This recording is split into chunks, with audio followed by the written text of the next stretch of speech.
Hi, this is Rick Emmett of Triumph and also Rick Emmett the poet. And you're listening to Brent Jensen, and this is No Sleep Till Sudbury.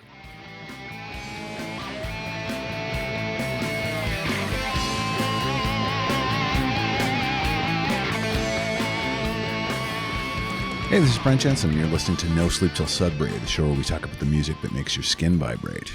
The show is brought to you by Pariah Pickups, handcrafted all the way down in Detroit, Rock City. Check them out at pariahpickups.com. The show is also brought to you by Storyfora, a content agency helping businesses with their various communications needs. For writing services of any type, go to Storyfora, PHORA.com. This week, Famous Lost Words co-host Tom Jokic drops by my house for a friendly chat about songs that are linked to interviews he's done with some very interesting artists. One of those being the legendary Gordon Lightfoot, and another being Lisa Marie Presley. Here he is. Tom Jokic, you have found your way to my home once again, my friend. Here you are. This is the second time in the house, third time on the show. I had to listen to the previous two, A, because I'm a narcissist, and B, because I wanted to make sure I didn't repeat myself. You had sent over some notes to me, and I think there was a story. We always talk about what we're going to talk about. Right. But I wasn't sure, and people have done that on the show, by the way. So repeat guests will say, oh, I've got a great story about this. And as they're telling it, I'm like, oh no, they already told that story. So it's a good thing that you did your homework. Well, I had to, because there are a few stories that I definitely love to tell, right? About, like in the last episode, meeting the Bee Gees and also meeting Don Henley and going, flying to LA and all that stuff. So, So I go, I wonder if I told the Henley story, because it's not on my list of songs. But then I listened to it and went, oh yeah, I've already told that. Yeah. That's a good one. And I had to put this particular meeting with us off by a week or so, and it's really interesting because one of the people that we're talking about, that I sent you a song for, has died in the meantime. That's right. So what a coincidence, right? So we've got lots to talk about there. We do. Yeah. Would you like to get started? Sure. All right. Is there anything else that you want to address before we get into the tunes? I mean, you're looking great, buddy. Is that what you're looking for? Well, that's kind of helping you.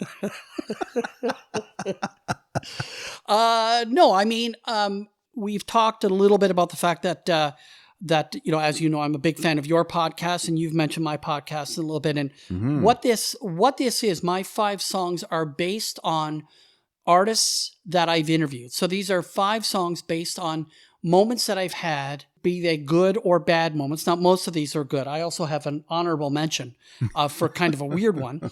But that's what this list is based on today. Okay. All right. Very good.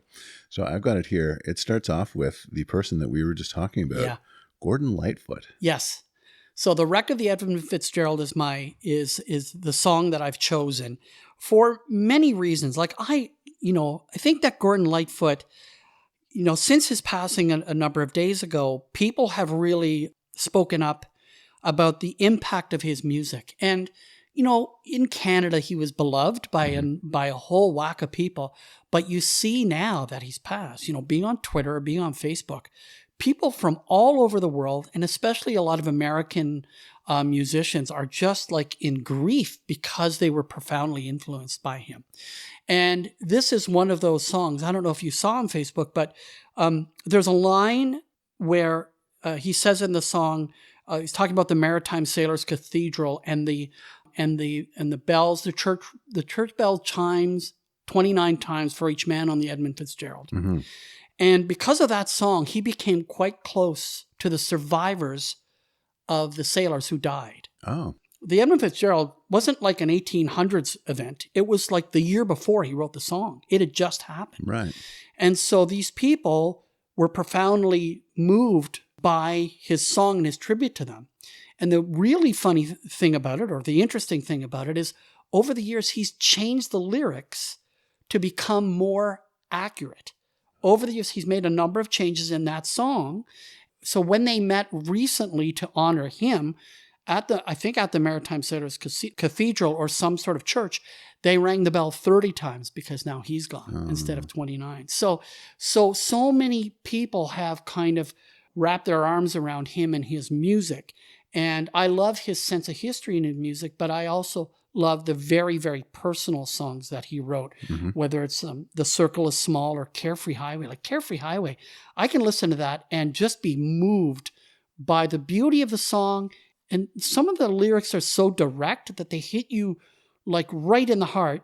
And then some of them are so opaque that you kind of go, what does that mean? And I love that. I love the fact that there's layers on these songs where not everything is obvious. And I think he was just one of those songwriters, and it was a horrible loss. And there was a performance or something about a day or two after his passing where I was just in tears thinking about what he meant to people. Now, I'd always been a fan. And as the years grew, as I got a little bit older, I became more of a fan. And then in 2019, I got a chance to interview him. Oh. And so that's not too long ago. And I was at his house in the Rosedale area of Toronto. And he was promoting If You Could Read My Mind, the documentary. And so I interviewed him and one of the producers or directors of the movie. And he was great. He was very quiet. And, he was a little more quiet than you'd want him to be. But then I edited it down to kind of the good parts for the podcast. Right. And I realized, no, he gave some great answers. And I played him an old clip, which is what we do on Famous Lost Words. We dig up old clips from our archive. So I played him one from 45 years earlier and played it for him and said, what do you think of this? And while I was playing it to him, he was like kind of losing his mind, like just reminiscing about the time that he was talking about in the clip. And that's how one of his earliest gigs was in a place called the Smoke Shop. And it was basically a bar and a steak shop, like a steak restaurant. Okay. And so he'd be playing on stage, and right next to the stage was the grill, and they'd slap steaks on it. And so the whole room would be filled with this steam and smoke. All right. And so literally it was a smoke shop. So he's talking about that. And while I'm playing that clip for him, the director sitting right beside him, she's saying, Gordy, you never told us this story. Like she loved the story about that, which we had, but they didn't. That's cool. So it was really great to meet him. And within 24 hours of him passing away, we posted a new episode of our podcast featuring old clips from the 70s, him talking to us. And when I say us, I mean the Chum 1050 Chum and Chum FM interview archives. And he came to Chum, mostly Chum FM, a bunch of times over the years just because his office was feet away from us. Like I'm talking about across the street from your place. That's how close his office was. So he'd be there most days. And anytime you release something, you go, well, I better go to Chum first. He'd walk down and sit in our studios and tell stories. And so we have hours of him. And so what I did is I very quickly listened to as much of it as I could, put an episode together and popped it up. And I got to tell you, it's it is our most listened to episode of the year so far. And it's thousands more than we normally would get. And so it's a testament to both our archive and the love of, Gordon Lightfoot by so many people. That's so great. Yeah. And that's one of the things I love about your show is that you've got so much gold, in the vaults, as it were. Yes. And you just, you never know what's going to come out of there. Yeah. And to your point, like you've got all this material, which is great. It's right there. Right. Can I tell you, by the way, this is both on the record and off the record about how to reach a whole whack of people in a situation like this. And that is to go to the fan club sites on Facebook and let them know what you've done, because I can watch the numbers on a day-by-day basis. You know that because you can do the same. And about 3 days ago, I posted the episode and told one of the stories in the post. And I said, hey, listen to this if you want. And I asked Gordon Lightfoot about why he decided not to sue Whitney Houston for the song, The Greatest Love of All. Right. And that's a whole story, and people can find that online. We don't have time to get into that. But what happened is I posted it on the website, and within 24 hours, I got hundreds more listeners on this episode. Oh, wow. Because they're all kind of clamoring. There's a hunger for that kind of content. And so reaching out to those people, those specific fans, is a great way to spread the message. So Pro tip, yeah, podcasters. yeah, it really is. It really is quite interesting. And that's happened before with the guy from Depeche Mode who died, Fletch. Right. And you know, their fans are like, you know, you kind of think of Depeche Mode in the grand scheme of music history. Okay, you know, they had a few hits and all that stuff, but boy, off the charts when you post with their fans, and they're just deeply devoted, and they want stuff like that. So Yeah, makes sense. Yeah. Yeah. Yeah, very peculiar that you had picked this and then he had passed away. But, you know, to your point, it was very nice to see the respect that he got on an international front. Yeah. You know, I saw things from people like Paul Stanley and Rick Beato. And just Beato did a really kind of heartfelt. He was almost too choked up to say anything other than how choked up he was. But it was great. Yeah. Like, he was great, Beato. Yeah, I haven't watched it yet. Yeah. I will get to it. But yeah, I love that, you know, because he was a true treasure. Gordon Absolutely. Was. You know, one of the weirdest moments, you know, a lot of various people have Twitter accounts, and a lot of various organizations have Twitter accounts. Mm-hmm. But Lake Superior has a Twitter account, like The Lake. Okay. So when he died, because that's where the accident was, at the wreck of the Edmund Fitzgerald, it was a very windy day, the day after he died. And they say, on this day, it's very much like the gales of November. And we ask this question: does anyone know where the love of God goes when the waves turn the minutes to hours? Which is, I'm getting goosebumps just saying the line, because it's such a beautiful line. Yeah. And they say, rest in peace, Gord. It's been good to know you, which is also another reference about the wreck of the Edmund Fitzgerald. So this account for Lake Superior even had this like moving tribute to him, which is, you know, it's weird, but it's kind of cool too. I love all that. That's so, thanks for bringing all that up. Some really great, you know, ringing the bell 30 times. Yeah. I love that. Yeah. That's fantastic. Me too. Love it. Well done. All right. You want my next song, buddy? Yes, sir. Okay. The song is Stupid Boy by Keith Urban. Yes. Even though at the radio station at Chum FM, where I was the morning show producer for over 30 years, we were basically a pop station and a rock station to some degree. Mm-hmm. One day we had the opportunity to interview Keith Urban, and we weren't playing any of his music, like none. But he was very famous. Mm-hmm. He was famous for a couple of reasons. One, because he was famous, because he was a famous country guy. And two, because he was married to Nicole Kidman. And our audience, like, fully is into kind of that celebrity culture. So we go, okay, well, let's have him on. Well, he wants to play a song. We go, okay, well, we can play a song. He comes in, and the guy, honest to God, he's one of those people who, some people say it about politicians. Some people say it about, you know, other celebrities. He has charisma and instant likability. He was nice to everybody. He's very kind of, not mild-mannered, but very like gentle but fun, you know? Yeah. And just really agreeable and just great. Anyway, he is 3 feet away from me, and he plays a song I've never heard called Stupid Boy. Okay. Hairs went up on my arms as he's singing the song. It's just him and his guitar, nothing else.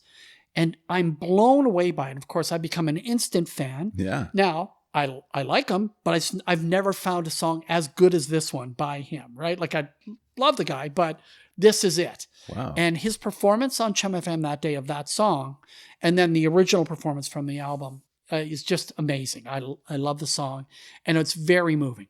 What a fortuitous thing. Yeah. That he played what would be your favorite song, even after you went through his other songs. That was, you know, do you think it wasn't your favorite because he played it for you? It was your favorite because it was legitimately your favorite song. Right. Well, honestly, I didn't really know much about him at the time. So It was kind of the first time I ever heard a Keith Urban song was when he was 3 feet away from me, kind of looking at me, because I'm listening through my headphones, making sure we've got the thing right. But I'm also engaged in him as a performer and watching him. And I'm just going, man, this guy is good. And then he appeared on the morning show a number of times, including for a special performance where we would actually gather some fans and put it on a stage in the, like, in our compound, in our group of buildings that we have downtown. And so there'd be like 40 people, and there'd be Keith Urban up on a small stage with just his guitar, just rocking the place on acoustic guitar and playing. And he was great. So he loved doing that kind of stuff. But he was also great fun in that you've obviously heard of the Urban Dictionary. Sure. We did the Keith Urban Dictionary with him. And it was it was just it was a rare good idea by Tom. And what I thought is that, okay, he's from New Zealand and Australia. He was raised in both. So I'm going to get him to read words that are common to those areas, and the other hosts of the show have to guess what they are. Okay. So it was the Keith Urban Dictionary, and it went really well. And it's just one of those things where, you write things and you hope that the person's going to be able to going to want to play, going to be good natured about it. And he was fantastic. And some of the stuff that I had researched was actually wrong. Oh, right. Just one of them was wrong. And he's going, yeah, nobody really says that. Of course, that's a great for a laugh, because sometimes the mistakes are just as funny. Oh, if not better. Yeah, if not better. Right. And so it was so fun that he brought a great spirit, and that he was, willing to have fun with us. And he did that a few times. So he's maybe my favorite guest that we've ever had. So I love hearing that. Yeah. It's always nice to hear that celebrities they have great attitudes, and they want to, they want to engage, and they want to have fun. Mm-hmm. I mean, I shouldn't be surprised by that. Right. But you hear too many bad stories.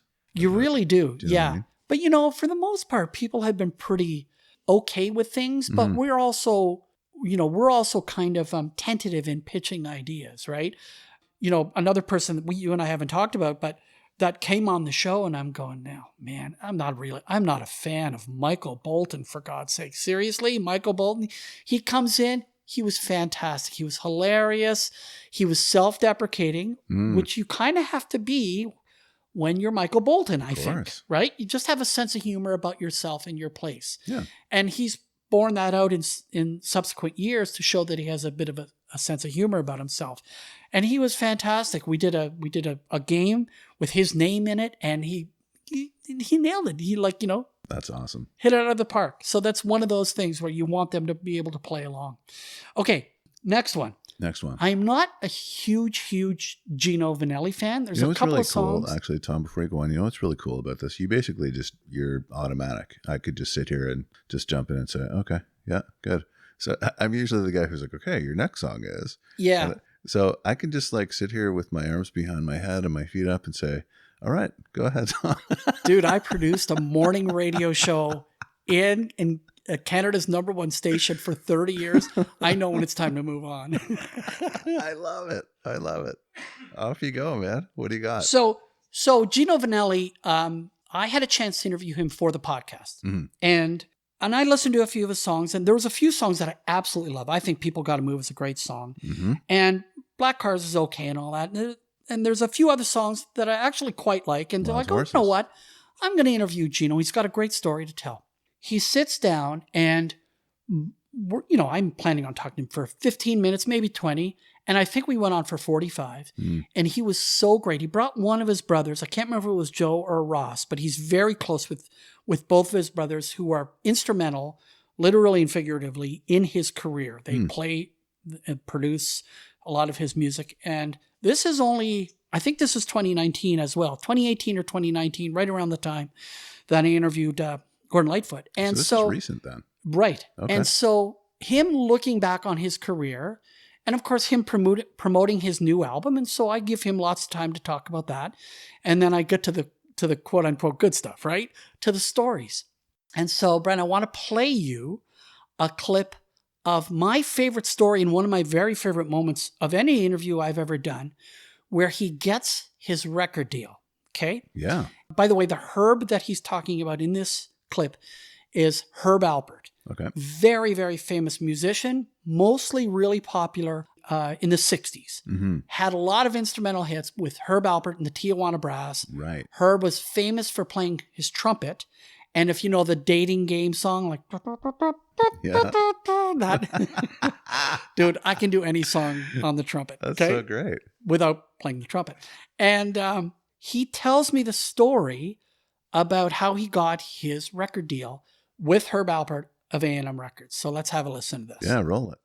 So I stood outside the gates of A&M for a couple of hours, 3 hours, until the guard came down from his tower and warned me not to, crash the gates. And I said, "Oh no, I'll never crash the gates." And that's when I saw Herb get out of his office, walk through the parking lot, drop my guitar, and I ran through the gates. Yeah, he started. He unholstered his gun and he started chasing me.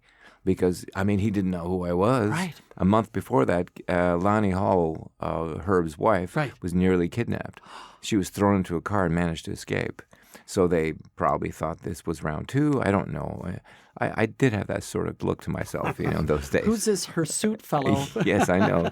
All but for the crucifix on my chest, But the hair and the hair out. Yeah, I know. Yes, and you can never see my shoulders. And so I did make it to Herb, and as I made it to Herb and accosted him, grabbed his shoulder, he turned, went a little pale on me, and then when that happened, Johnny the guard, I later found out his name was Johnny, pulled me away from Herb to make sure I wasn't going to hurt him, and started pulling me out of the lot. And I just turned around, and I gave him that look, and Herb just saw. This is the unspoken word. It's almost, when people look at each other and they know each other. And Herb looked at me, I looked at him, it's like we knew each other. Wow. And he said, "Hold on, Johnny." And he summoned me and he said, "What do you want?" I said, "Let me play for you. Just let me play for you." What song? And he said, "Come back in 30 minutes. And Okay. I played Crazy Life, Mama Coco, People Gotta Move, a couple of the songs I can't remember, but at least 3 or 4 songs. Yeah. And all the while I was playing, I thought I was bombing because he had his forehead on the table, listening with his head down. He just lifted his head and said, "Welcome to the family." I just got goosebumps. That is a great story. So just you on your guitar. Yeah. You're not playing him a tape. No. You are playing for him. No, I took my guitar and "People Come On" and just started playing that. And he went, "All right." That's amazing. So there you go. From 2019-ish, that's my conversation with Gino Vannelli. And I love that story. That's an amazing story. Yes. Can you imagine somebody trying to do that today? He'd be No. arrested. Oh, he'd be beaten. Truly. He'd be beaten. He was describing how he looked, right? Yes. And I And, remember what he looked like. Yes, back then. a big, like a mountain of hair. Oh, totally. The low cut shirt with the, with the Yeah. probably the crucifix or the chains, right? That's right. And, just a kid from Montreal trying to make it, right? And Yeah. just like, loves his music, a real artist. Like, I think that when you think of Gino Vannelli, might put him in the same drawer as like a John Denver or someone like that, Oh, yeah. kind of soft and all that stuff. But I've seen him live. He's a good performer, and he's truly dedicated to his craft and his art and expressing emotion through music. And I've been a bigger fan of him since I spoke to him. Just one of those things where I was lucky enough to have that opportunity. And by the end, it was either Gino or his brother said, "Man, that was good." Like, because I think they got a chance to say things they really wanted to say about Gino's music, about their music. Yeah. And it's really gratifying when they like the experience as much as you do, because every once in a while you're in your own head, you're going, "Holy smoke, this is good." And then at the end, when they say that, that's really gratifying. There is nothing better than that. That's right. As an interviewer or a Yeah. host, right? Yeah. Nothing better.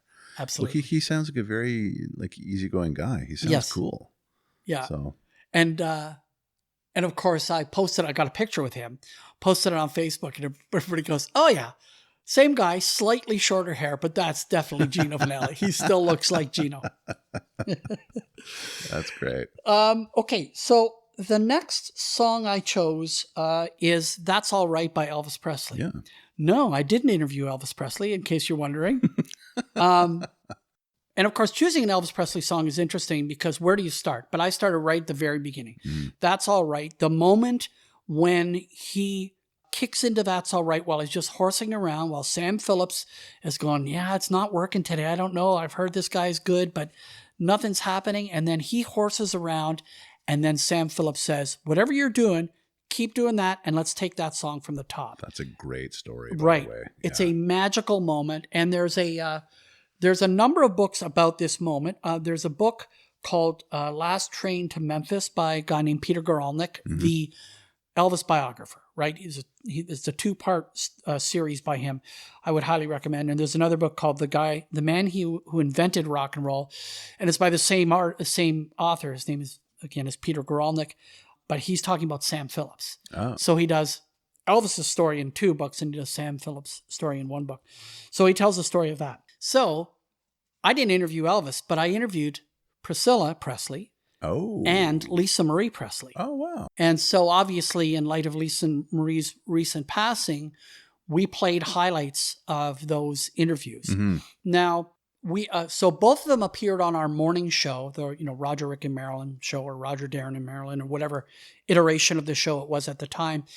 And Lisa Marie came in twice. Priscilla came in once, and she was promoting like a line of bedding, right? But that's fine. You get to talk to her, and our station skewed a bit towards people who were interested in fashion and home decor and all that stuff. So we go, well, let's have her in, and hopefully she'll be interested to talk about her years with Elvis. Right. And she was fantastic. She talked about it all, and she talked about how when her and Elvis got divorced, and in divorce court, they held each other's hands during the hearing, and they left holding each other's hands because they wanted to be a couple that still loved each other post-divorce. And they wanted to show that they were a couple that loved each other post-divorce. So that's a great story. And there was other things that we asked her about, the sale of Graceland and all that stuff. It was great. And you can hear that in an episode of Famous Lost Words, right? Plug. And we had Lisa Marie in. And Lisa Marie was interesting because she was kind of intense. She was an intense person, an intense performer. And I think if she had her way, no one would ever ask her any questions about being a Presley, right? Oh, really? But she was fine. She answered the questions and all that stuff. Yep. But at one point, I got a chance outside of the morning show to interview her as well. So just separately. Yep. I thought about it, and I thought of the perfect question. Now, the answer might not be perfect, but I asked her the perfect question that I wanted to know.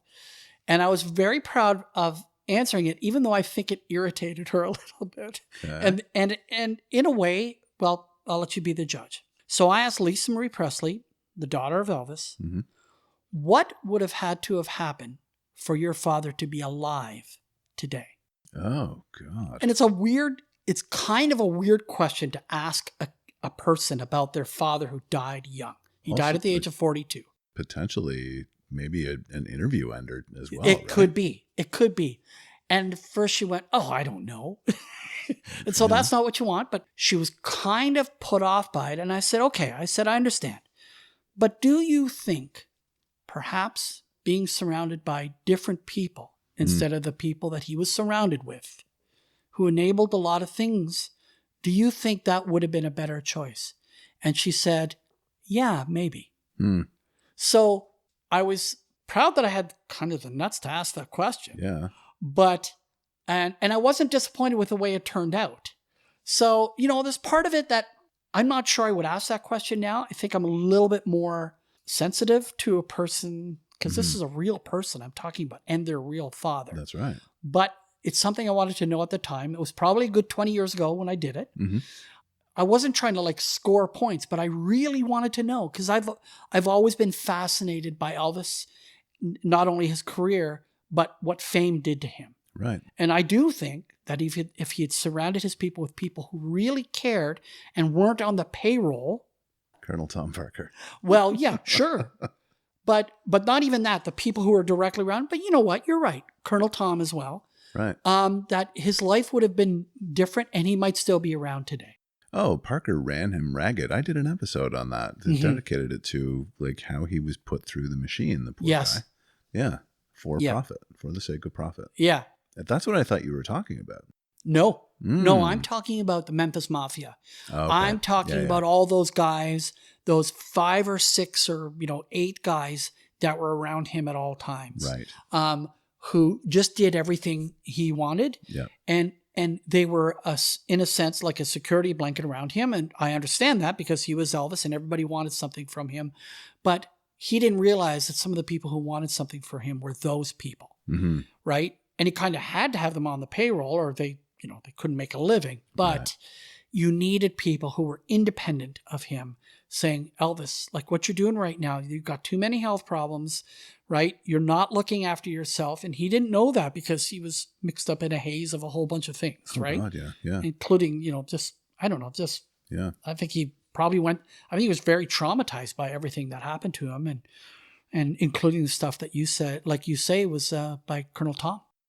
Well, that was like such a kind of prototypical rock star story that it's almost like on a level of a Greek tragedy, like you've seen so many things happen after the fact in that same kind of milieu that was almost the story that started it all off, because it had all the elements, right? The crooked manager who was making the profits, and all these enablers, and the yes men, and the hangers on, and the people who feed the drugs, and like all those things. Yep. And a poor, kid who first time he was on TV, his mom sewed his shirt for him, and he was so proud. Yeah. He was just this good kid.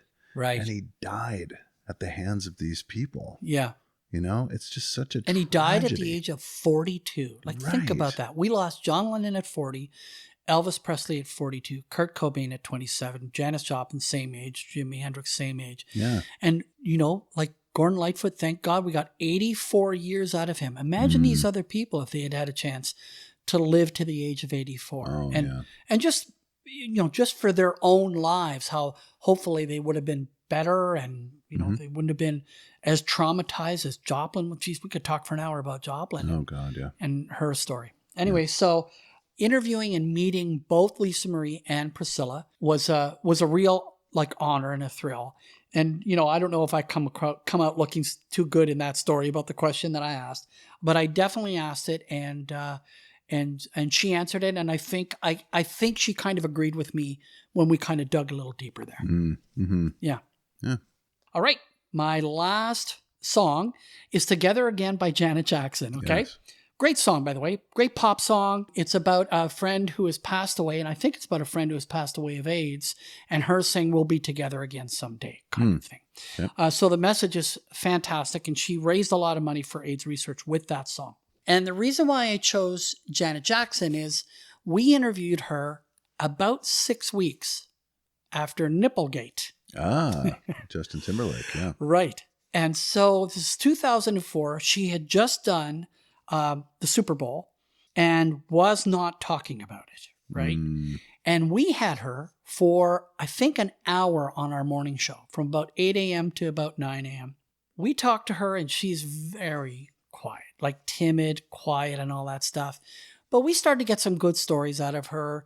And the anchor of our show, Roger Ashby, he knows a lot about the history of Motown and of the Jackson 5 and all that stuff. Mm-hmm. And so at one point, we're asking Janet, who discovered the Jackson 5 really? Was it Diana Ross? Was it Gladys Knight? Who was it? Mm-hmm. And she said, no, it's a guy named Bobby Taylor, and Roger knows all about Bobby Taylor. So, cool. So he can now relate to her in those terms, and she can relate to being a little girl when Bobby Taylor and Marvin Gaye and Smokey Robinson used to be around the house, right? And so she told great stories, and we were told, don't talk about Nipplegate. The Super Bowl, okay? Yeah, Nipplegate. And I'm working on questions, in advance. You're working on a Nipplegate question. And I'm going, how do we get her to talk about this? Because it's on everybody's mind. Yeah. How do you get Janet Jackson to address the elephant in the room, without getting her to up and leave, because you've kind of broken the verbal contract. Mm-hmm. And so I write a question along the lines of, so Janet, it seems to us that the media in the United States is more out of control than it's ever been. Mm. What do you think about that? That's not a bad way to back into. That's a very leading question, right? Right. Kind of right. And so you're tricky, Tom Jokic. Well,